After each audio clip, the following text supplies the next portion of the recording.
Monkey D. Luffy.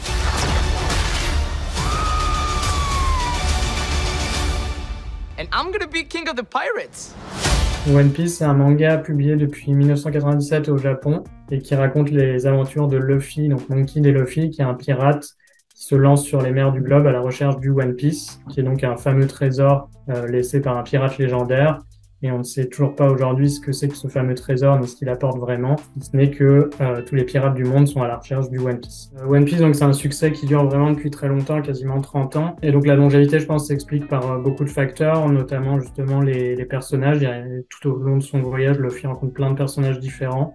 Ils sont tous très variés, assez loufoques en général. Le profil type des fans de One Piece, c'est difficile à dire. Je dirais que normalement, à la base, selon le genre du manga, donc un shonen, un manga pour adolescents, on va dire que le public cible, c'est les jeunes enfants ou les jeunes adolescents. Mais la particularité de One Piece, c'est justement que la série dure depuis plus de 20 ans. Donc, il y a aussi des gens dont je fais partie qui étaient adolescents quand ils ont commencé à la lire, qui maintenant sont adultes ou jeunes adultes.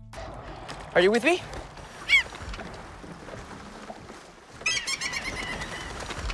Mutiny.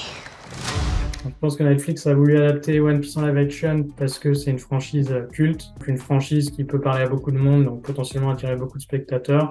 Après, en tout cas, dans la communication qu'il y a eu, aussi bien du côté de l'auteur du manga que de Netflix, ils expliquent clairement que le but, c'est aussi que les gens qui ne connaissent pas One Piece ou juste de nom et qui n'ont pas lu le manga puissent entrer dans l'univers par cette porte-là, donc celle du live action. Après, là, on va pas se mentir, l'intérêt dans les deux cas, et je pense aussi commercial, je parle d'une franchise qui se vend par millions, donc forcément, autant pour Netflix que pour l'auteur, il y a possibilité d'étendre encore plus cet empire, on va dire.